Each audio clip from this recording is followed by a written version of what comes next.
Hey, this is Evan Woodbery with Go Vols Extra in the Knoxville News Sentinel, and this is Ben Frederickson, who just joined our staff this week, and that means we're on double coverage. The last couple of weeks has been single coverage, but we're here and we take a look at the social media that over the course of the last week, and this week, of course, has been Tennessee-Alabama football week. There have been a lot of storylines at practice and also in Tuscaloosa, but one of the first things we noticed when we were watching practice this week was that they weren't necessarily using the word Alabama a lot. They were using the term red team to describe the Crimson Tide. And I guess that was just kind of a motivational tactic by Butch Jones. Yeah, it was one of those things where as soon as the red team started being trotted out, I think everybody's ears perked up, knowing it was going to be something that probably rocked the boat a little bit. But I think the thought process behind it is that, because Alabama comes with so much lore and respect, that maybe if you say red team, you kind of factor out some of that and kind of focus on it just being one game. I said it yesterday, I think you can call them the unicorns if you wanted to. I don't know if it's going to make much of a difference, but we'll see. I guess if they win this game, they can credit to the red team mentality. Yeah, I mean, I knew as soon as I heard it, it was going to blow up on Twitter, but I don't think it was necessarily intended to be disrespectful or anything. But Butch Jones never really wanted to talk about it, even though he talks about most of his motivational ploys. In this case, I think it was more just wanting to focus on Tennessee.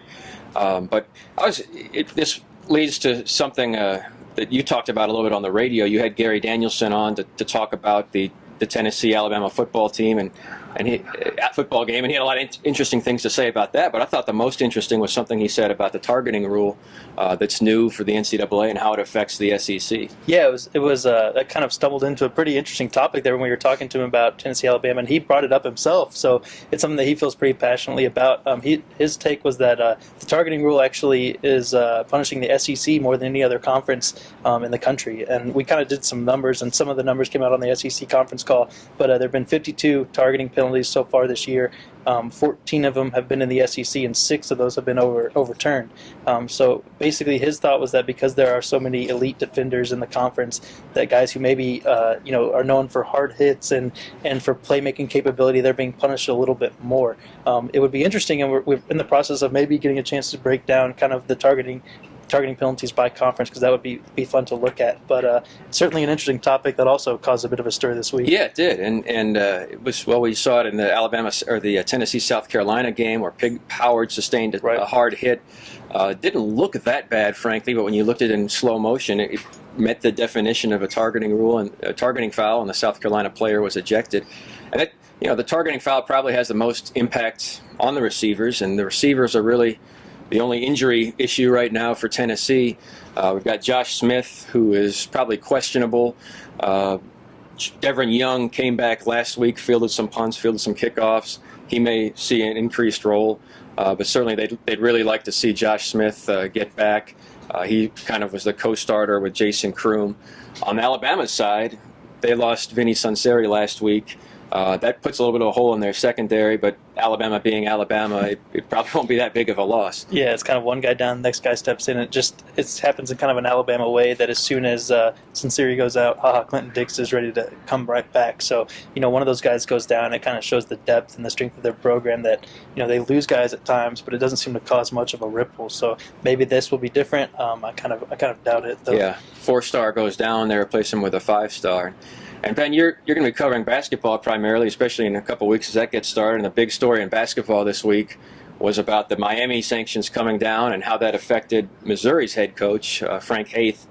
And a lot of people were comparing that to Bruce Pearl and saying, that it just doesn't make sense, the disparity in the penalties. Yeah, probably rightfully so. I mean, I think, Coach Pearl's battles with the NCAA is such a hot topic around here, so anytime there's something that applies, people naturally want to compare the two, and this is one where you kind of are left scratching your head. Obviously we know Coach Pearl had a 3-year show cause, which is about to end here pretty soon, but looking at kind of what Haith received, which is a 5-game suspension for, again, not so much breaking NCAA rules, but perhaps flubbing the truth a little bit on what happened there, probably against a more serious case than Pearl lied about.